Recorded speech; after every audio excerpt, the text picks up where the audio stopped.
For the final exam part 1 review, we have a function and we are asked to find the average rate of change. Another word for average rate of change is slope.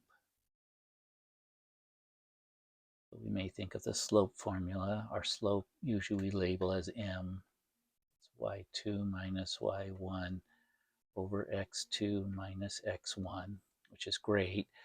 We have two x values, so we've got the denominator ready to go, but we don't have the y values, and the way we get that is you plug each of these x values into for x and you calculate the y. Now, I'll show you one way, and then I'm going to show you the way of using the calculator. So we can plug in -2 to the function, -2, and that's this -2 here, because there's also another -2 as a coefficient. We're going to plug in for the x's, so I'm going to sort of set this up. We always plug in directly to the x's, and what we will plug in is this -2. Should change the colors here. This is that, and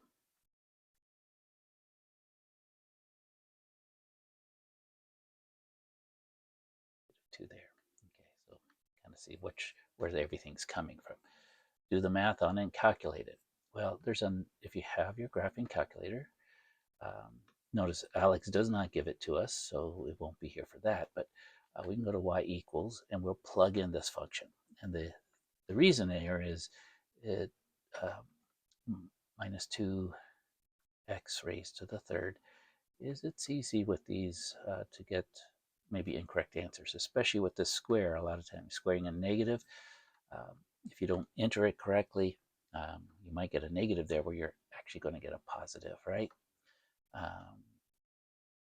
Plus 4x squared. Now we'll handle it all just fine.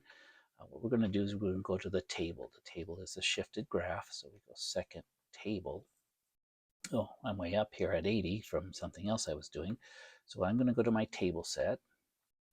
Table set is in blue, so I hit the blue button. I want it to start at -2, because that's our first value. And it can go up by 1, so check how the table's changing. And then now when I go back to the table, it will start at -2, and we see that the y value is 32. And I'm going to show you also two ways of doing this. So we can write that down. We have one coordinate, which is -2, 32. If you did this correctly up here in the equation, you would have gotten that f of -2 is 32. But see, now that we've got it in here, we just scroll down or just see, oh, when x is 2, y is 0. So we've actually already figured out the second one as well with this use of the calculator. We pick it off right there. But the other advantage we have is we see how quickly or what's happening to this. And if we wanted to, we could also see, I'll take a look at the graph. I'm going to go for a zoom standard, number 6, get us here. This is what the graph looks like.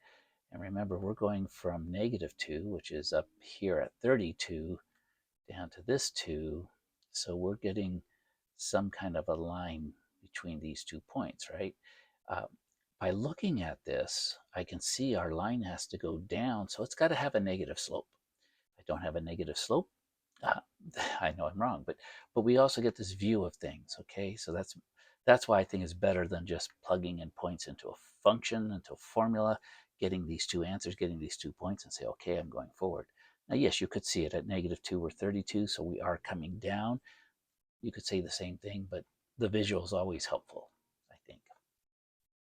Okay, we could use this formula. I'm going to show you a method from ancient India that helps, especially people like me who are dyslexic and tend to put things in the wrong places with formulas. I might put the x's on the top and the y's in the bottom from time to time, or switch which one's 2 and 3. Now that we have it lined up, right, these first coordinates are our x's, these are our y's. What I'm going to do is they line themselves up naturally. Let's subtract the bottom from the top. So I've got negative 2 minus 2. That's going to give us a negative 4. 32 minus 0 is still 32. And then the step we do, in India, they call this vertically. Vertically, we're going to subtract. And crosswise, what are we going to do crosswise? We're going to take the x value and tuck it underneath, cross it under here, and get our slope. I'll show you the old-fashioned, or well, I guess this is the old-fashioned way. It's 3,000 years old, right? 32 divided by 4 is 8, negative 8. And again, there's nothing wrong with coming to the calculator to convince ourselves that 32 divided by negative 4 is going to give us negative 8, just to be sure. So that is our slope. We'll put it in here. And I'll also show you that, because some of you are saying, what's this little crow guy doing? What I'm doing is the same thing I would do if I use this formula up here. So y2, maybe I'll take this as my y2. So that makes 0 my y1.